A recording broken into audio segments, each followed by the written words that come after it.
qui a trouvé un titre idiot, avec un jeu de mots. J'ai effectivement volé le titre plutôt dans du mot de cours de récréation. Eu un grand plaisir à redémarrer quelque chose avec elle et à rentrer dans ce processus. Première étape, puis on a laissé tomber, et puis on a fait autre chose, et puis on est revenu, et puis on a tout changé, on a tout recommencé une deuxième fois, donc voilà. C'est aussi pour ça que ça a pris du temps. Comme d'habitude, plus c'est long, meilleur c'est. C'est une histoire policière avec un suspense. En gros, c'est panique chez les squelettes. Ils se font voler des os par un monstre orange indéterminé que chacun décrit comme horrible. Enfin voilà, chacun a une vision différente du monstre. Il y a une enquête policière menée par Skelos Osm, le grand détective. Vous verrez bien.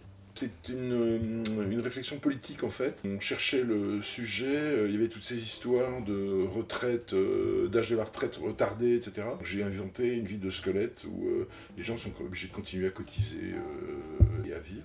On se rend compte une fois que les dessins commencent à arriver, ça favorise cette ligne sur laquelle moi j'attends Joël et où je l'adore. C'est un équilibre très délicat à trouver mais qui est intéressant une fois qu'on l'a. Je pense que quand on écrit pour les enfants, on peut leur raconter à peu près ce qu'on veut, à condition de leur raconter dans les termes qui leur parlent. Se forcer soi-même à faire des petits vers de mirliton et à les faire rimer, etc., etc. C'est un exercice qui est très amusant et qui allège complètement le travail d'écriture. Mon idée de départ, c'était un monde assez gris avec juste l'orange qui venait trancher dessus. C'était un petit peu tristouille, on va dire. On a ramené des couleurs plus pétantes, mais il fallait que ça reste nocturne, donc le bleu. Et puis de temps en temps, il y a une petite lumière jaune qui apparaît, une petite lueur d'espoir dans ce monde désespéré. Jean-Luc écrit effectivement en séquence. Enfin, le plan initial était beaucoup plus rangé,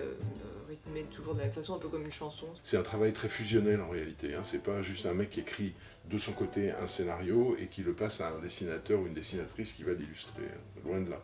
L'ordre n'existe que parce qu'il est menacé en permanence et qu'il faut sans arrêt le rétablir. Le désordre, c'est en fait une prolongation de l'ordre. C'est un peu ce que j'essaye d'introduire, moi, dans la tête des enfants dans mon travail, et aidé en cela grandement par Joël, dont les dessins relayent ça formidablement graphiquement. C'est qu'on est toujours en perte d'équilibre et que toute l'histoire de la vie, c'est une recherche d'équilibre dans une perte constante d'équilibre. J'aime bien apprendre des choses. Enfin, moi, j'aime beaucoup tout ce qui est documentaire, donc j'aime bien aussi que dans les livres, il y ait des choses, ça soit appuyé sur des choses réelles et qu'on en sorte un peu plus riche. C'est pour ça que dans le livre, la jaquette se déplie et il y a un grand squelette avec tous les noms des os. Je me suis appuyée sur mon ami Carlos qui m'a beaucoup aidé, n'est-ce pas Carlos? C'est mon stagiaire en fait. Alors c'est une idée de notre éditrice et on s'est dit, enfin en fait on a mélangé deux idées, on voulait faire un espèce de déguisement d'os et on s'est dit que c'était parfait, le sac d'os c'était idéal, donc il est en cours d'élaboration, on a utilisé quelques cobayes enfants pour le tester, mais bon malheureusement on peut pas encore vous montrer de maquette. Il y a des vélos squelettes très beaux aussi, Ouais.